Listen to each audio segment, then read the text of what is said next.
Hi hello నమస్తే welcome to విజయ మా ఊరు ఆడియో బుక్స్ ఛానల్. నేను విజయలక్ష్మిని. ఫ్రెండ్స్, ఈరోజు మరో చక్కటి కథ మీకోసం తీసుకొచ్చాను. ఈరోజు మీకు వినిపిస్తున్న కథ శ్రీ జీవి శ్రీనివాస్ గారి కాంపౌండ్ వాల్ కథను వినిపించబోతున్నాను. ఈ కథ సాక్షి ఆదివారం పత్రికలో ప్రచురించబడింది. మరిక కథలోకి వెళ్ళిపోదాం పదండి.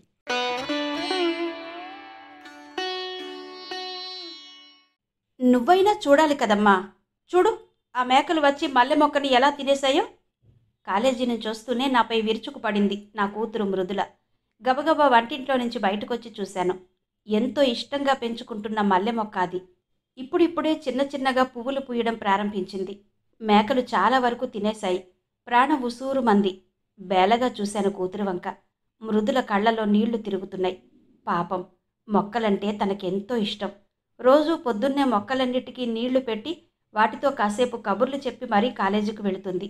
మల్లె మొక్క అలా అయ్యేసరికి విలవిలలాడిపోతుంది. పోనీలేవే, జరిగిపోయింది కదా, మనం ఏం చేయగలం ఇప్పుడు, ఊరుకోవే అన్న మా అత్తగారి మాటలకు ఒక్కసారి రయ్యిన లేచింది నా కూతురు. కష్టపడి మొక్కలను పెంచితే తెలిసేది నా బాధ ఏంటో.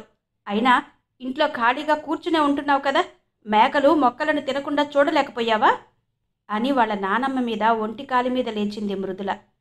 నడుము నొప్పిగా ఉంటే కాస్త నడుము వాల్చానే, అంతలోనే ఇలా పాడు మేకలు వచ్చి తినేశాయి అన్న మా అత్తగారి మాటల్ని విననట్టు విసవిస ఇంట్లోకి వెళ్ళిపోయిన మనవరాల్ని చూస్తూ నవ్వేశారు మా అత్తగారు.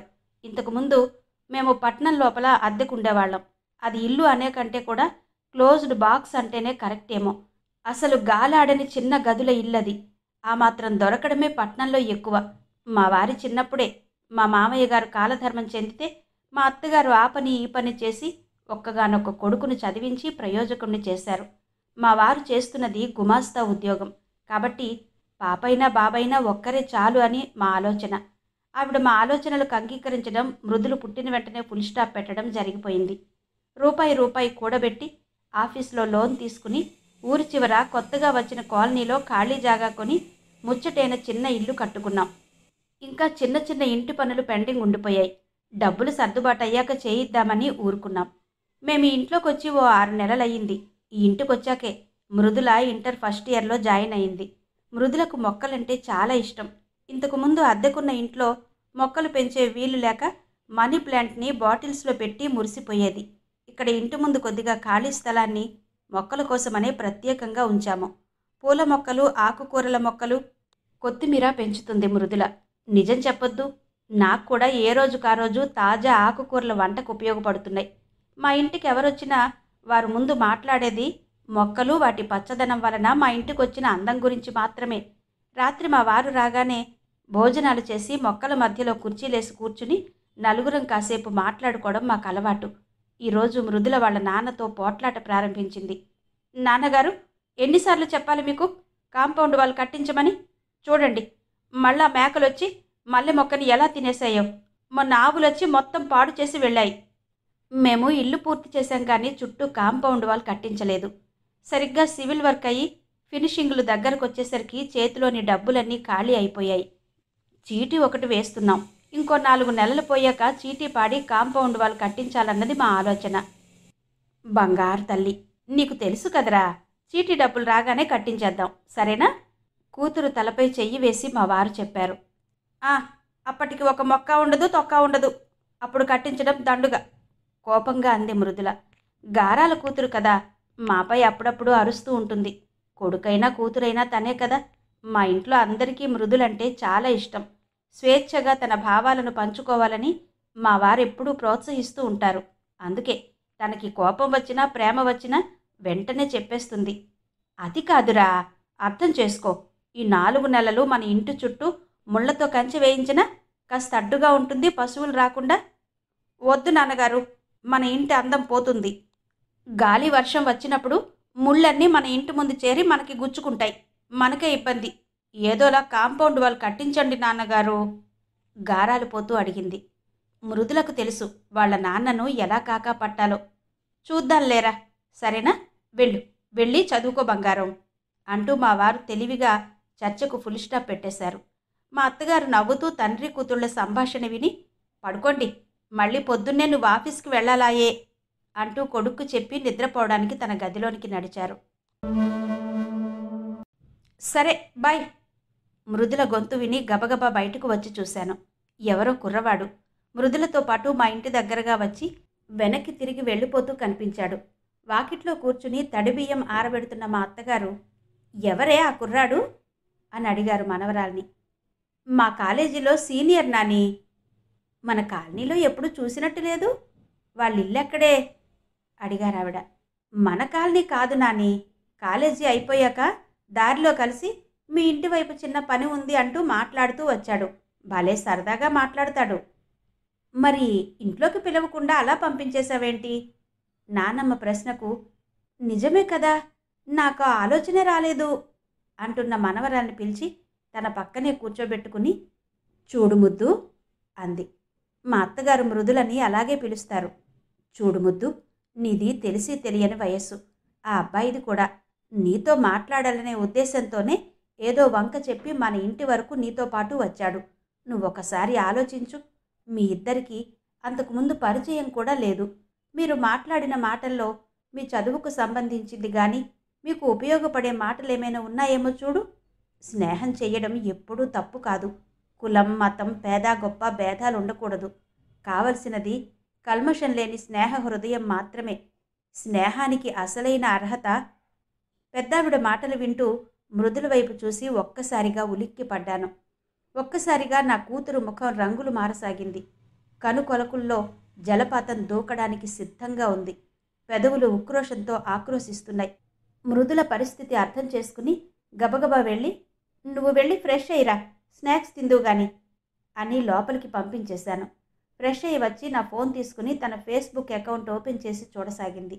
నేను తన కోసం వేడివేడి పకోడీలు చేసి పిలుస్తున్నాను, కానీ ఫేస్బుక్లో మునిగిపోయి నా మాటలు వినడం లేదు మృదుల. పక్కనే ఉన్న మా అత్తగారు వెళ్ళి మనవరాలి పక్కన కూర్చుని ఫేస్బుక్ చూడసాగారు. ఒక 2 నిమిషాలు చూసి, ముద్దు, నాకేమీ అర్థం కావడం లేదు, నువ్వేం చేస్తున్నావో అన్నారు. నాని, నేను నా ఫ్రెండ్స్తో చాటింగ్ చేస్తున్నాను. నీకు ఇంగ్లీష్ రాదు కాబట్టి నీకు అర్థం కావడం లేదు. ఫ్రెండ్స్ అంటే? మా అత్తగారి ప్రశ్నల పర్వం మొదలైంది మళ్ళీ. మౌనిక, లల్లి, దీపిక అందరూను. ఓ గంట క్రితం వరకు కాలేజీలో కలిసే ఉన్నారు కదా మీరందరూ. అంతలోనే మళ్ళీ కబుర్లా? అదంతే నాని, ఎంతసేపు మాట్లాడుకున్నా ఇంకా బోలెడు మాటలు మిగిలిపోయే ఉంటాయి.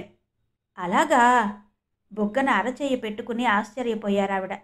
ఏం మాట్లాడుకున్నారో నాకు కాస్త చెప్పమ్మా. కుతూహలం అత్తగారి గొంతులో. ఏం మాట్లాడుకున్నావంటే చెప్పడానికి ఏం ఉండదు, జస్ట్ చిట్ చాట్ అంతే. అదేంటే, ఒక పక్క మీ అమ్మ పిలుస్తున్నా విననంతగా ఫోన్లో మునిగిపోయావు. ఏం మాట్లాడుకున్నారో అంటే చెప్పడానికి ఏం లేదు అంటావు. నాని, జస్ట్ టైంపాస్ అంతే. బంగారు, జస్ట్ టైంపాస్ అన్నావు కదా, అసలు టైం అంటే ఏంటో నీకు తెలుసా? మా అత్తగారి ప్రశ్న అర్థమయ్యి అవక నా వైపు చూసింది మృదుల. మా అత్తగారు పుస్తకాలు బాగా చదువుతారు. పేపర్ ఒక్క అక్షరం కూడా వదలకుండా రోజు చదువుతారు. ఇంగ్లీష్ పెద్దగా రాకపోవడం వలన తెలుగులో దొరికే ప్రతి పేపర్ చదువుతారు. ఆఖరికి కిరాణా పొట్లంతో వచ్చే కాగితంతో సహా. ఆ నాలెడ్జే ఆవిడను ధైర్యంగా బ్రతికించేలా చేసిందని చెప్తారావిడ. టైం అంటే టైం అన్న మనవరాలి సమాధానానికి నవ్వి, భగవంతుడు ప్రతిరోజు ఉదయం మనకు 86,400 రూపాయలు ఇస్తాడు. మనం ఆ సంపదని మరుసటి రోజు ఉదయానికి పూర్తిగా ఖర్చు పెట్టాలి. బ్యాలెన్స్ ఉంచుకోవాలన్నా కుదరదు. మరుసటి రోజు ఉదయం మళ్ళీ 86,400 రూపాయలు ఇస్తాడు. ఆ సంపదని ఎంత చక్కగా సద్వినియోగంగా ఖర్చు పెట్టామన్న దానిపై మన భవిష్యత్తు ఆధారపడి ఉంటుంది. మంచిగా ఖర్చు చేస్తే మన బ్రతుకు బంగారం అవుతుంది. వృధాగా ఖర్చు చేస్తే చాలా ఇబ్బందులు ఎదుర్కోవలసి వస్తుంది. నాని, ఆ 86,400 రూపాయలే ఎందుకు దేవుడిస్తాడు? ఏ రౌండ్ ఫిగర్ ఇవ్వచ్చు కదా అంది మృదుల. మా అత్తగారి సమాధానం కోసం నేను కూడా ఆసక్తిగా చూడసాగాను. పిచ్చి పిల్ల, 86,400 రూపాయలంటే ఒక రోజుకు ఉన్న సెకండ్లు. నిమిషానికి 60 సెకండ్లు కదా, అంటే గంటకు 3,600 సెకండ్లు. రోజుకి 24 గంటలు కాబట్టి రోజు మొత్తంలో మనకు 86,400 సెకండ్లు అన్నమాట. టైంని వృధాగా ఖర్చు చేయకుండా చక్కగా వినియోగించుకుంటే మనకెంతో లాభం అని చక్కగా వివరించారావిడ. కానీ నా కూతురు ముఖం మాడిపోయింది. అయితే నేనిప్పుడు టైం వేస్ట్ చేస్తున్నానా? ఒక్కసారిగా ఆవేశం వచ్చేసింది మా చిట్టి తల్లికి. అలా అని నేను అనలేదు కదా, కేవలం విషయం చెప్పాను. ఇది కూడా ఈరోజు పేపర్లో చదివా, నీకు చెప్పా. నువ్వు టైం వేస్ట్ చేస్తున్నావని కాదు, సమయం విలువ తెలుసుకుంటావని చెప్పానమ్మా అన్నారావిడ. మా అత్తగారి ఉపశమనం మాటలు మృదుల తలకెక్కలేదు. అంటూ చివాల్న లేచి గదిలోనికి వెళ్ళిపోయింది. మృదుల ప్రవర్తనకు మా అత్తగారి ముఖం ఒక్కసారిగా చిన్నబోయింది. కానీ అంతలోనే పెద్దరికంతో ఒక చిన్న నవ్వు నవ్వేశారు అలవాటుగా. నిజం చెప్పాలంటే మా అత్తగారిని చూస్తే చాలా ఆనందం వేసింది. అలాంటి తెలివైన అత్తగారు నాకు దొరకడం నా అదృష్టం. లోపల మృదుల ఏం చేస్తుందో అని గదిలోనికి వెళ్ళేసరికి వెక్కి వెక్కి ఏడుస్తుంది తను. నాకు ఒక్కసారిగా గుండె చెరువైంది. ఏమైందిరా బంగారం, ఎందుకలా ఏడుస్తున్నావు? లాలనగా అడిగాను. ఏం లేదులే. చెప్పు బంగారం, చెబితేనే కదా నాకు తెలిసేది, చెప్పరా అన్నాను కారణం తెలిసి కూడా. నాని చూడమ్మా, ఎప్పుడూ నన్నే తప్పు పడుతూ ఉంటుంది. అలా ఉండకూడదు, ఇలా ఉండకూడదు అని. ఫేస్బుక్ చూస్తే తప్పు, ఫ్రెండ్స్తో మాట్లాడితే తప్పు, ఆఖరికి టీవీలో సీరియల్ చూస్తే తప్పు. టీవీ ఆపేసి తనతో పాటు కూర్చుని పుస్తకాలు చదవమంటుంది. పక్కనే కూర్చుంటుంది ఒక పుస్తకం పట్టుకుని. నేను మళ్ళీ చదవనేమోనని కాపలా ఉంటుంది. అసలు నానికి నేనంటేనే ఇష్టం లేదనుకుంటా. 10th 10కి 10 జీపీఏ తెచ్చుకుంటే నాన్నగారు మంచి సెల్ గిఫ్ట్గా ఇస్తానన్నారు కదా, నీకు గుర్తుంది కదా. మొన్న నాన్నగారు, బంగారు రేపు షాప్కి వెళ్ళి నీకు మంచి స్మార్ట్ ఫోన్ కూడా పెడతాను అన్నారు. నాకైతే గాల్లో తేలినట్టయింది నాన్నగారి మాటలు వినగానే. ఏ కంపెనీ అయితే బాగుంటుందో, ఏ మోడల్ బాగుంటుందో అని ఊహించుకోసాగాను. కానీ అప్పుడు నాని ఏమందో గుర్తుందా నీకు? ఆవేశంతో అడిగింది మృదుల. అవును, 10th 10కి 10 పాయింట్స్ సాధించింది మృదుల. చేసిన ప్రామిస్ ప్రకారం మంచి స్మార్ట్ ఫోన్ కొనడానికి రెడీ అయిపోయారు మా వారు. ఆయన రేపు షాపుకి వెళ్దామని చెప్పగానే మా అత్తగారు చెప్పిన మాటలు నాకు బాగా గుర్తున్నాయి. ఇప్పుడిప్పుడే ఫోన్ కొనివ్వద్దు, చిన్నపిల్ల, అప్పుడే ఫోన్ ఎందుకు, ఇంటర్ అయిపోయాక ఇద్దాం. మా వారికి తల్లి మాట అంటే వేదవాక్యం. మరి మగదక్షత లేకపోయినా ఎన్నో కష్టాలు పడి తనని పెంచి చదివించి ప్రయోజకుడుగా తీర్చిదిద్దిన తల్లంటే మా వారికి ప్రాణం. ఆవిడ తెలివితేటలు, జీవన నైపుణ్యాలపై అపారమైన నమ్మకం. బంగారం, సారీరా, నీకు ఇప్పుడు ఇద్దామనుకున్న ఫోన్ కంటే ఇంకా మంచి ఫోన్ నీ ఇంటర్ అయ్యాక కొనిస్తాను, ప్రామిస్ అంటూ కూతురు చెయ్యి పట్టుకుని ఇంటి ముందు మొక్కల దగ్గరకు తీసుకుని వెళ్ళిపోయారు. బహుశా నచ్చ చెప్పడానికి కాబోలు. అమ్మా మాట్లాడు, అలా నిలబడిపోయావేంటి? నన్ను కుదుపుతూ మృదుల అడుగుతుంటే గత జ్ఞాపకాలలో నుంచి బయటకొచ్చాను. నా నడుముకు చుట్టూ చేతులు వేసి నా పొట్టలో దూరి వెక్కి వెక్కి ఏడుస్తున్న కూతుర్ని చూస్తే కడుపు తరుక్కుపోయింది. అమ్మా, నానితో మరి మాట్లాడినమ్మా, నాకు సెపరేట్గా మంచం వేయించు, లేదంటే కిందనే పడుకుంటా. 2 బెడ్రూమ్లు మా ఇంట్లో. అత్తగారు మృదుల ఒక గదిలో, మేమిద్దరం ఒక గదిలో పడుకుంటాం. మా అత్తగారు మృదులకి కొద్దిగా వయస్సు రాగానే తనతో పాటు తన మంచంపైనే పడుకోబెట్టుకుంటున్నారు. నా కర్తవ్యం నాకు బోధపడింది. ఇదే సరైన సమయం. మనుషుల మధ్య అంతరాలు ఏర్పడకూడదు. పొరపాటును ఏర్పడితే వెంటనే సరిచెయ్యకపోతే అగాధాలు ఏర్పడిపోతాయి. మృదుల మనసులో మా అత్తగారి పట్ల పేరుకుపోతున్న ద్వేషాంకురాన్ని ఇప్పుడే పెకిలించాలని అనుకున్నాను. బంగారం, మా చిట్టి తల్లి కదూ, అమ్మ మాట శ్రద్ధగా వింటావు కదూ? చెప్పమ్మా, నీ మాట నేనెప్పుడూ వింటాను కదా. పిచ్చి తల్లి, నువ్వు నాన్నగారితో రోజు ఏం చెయ్యమని అడుగుతున్నావో చెప్పు. కాంపౌండ్ వాల్ గురించి. ఎందుకని మనకు కాంపౌండ్ వాల్ అవసరం? మనం శ్రద్ధగా ప్రాణం పెట్టి ఎంతో జాగ్రత్తగా పెంచుకుంటున్న మొక్కలను పశువులు తినివేయకుండా చుట్టూ రక్షణగా కాంపౌండ్ వాల్ ఉంటుందని.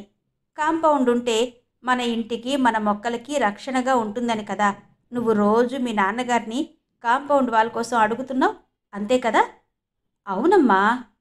కాంపౌండ్ వాల్ గురించి మాట్లాడగానే మృదులలో హుషారొచ్చింది.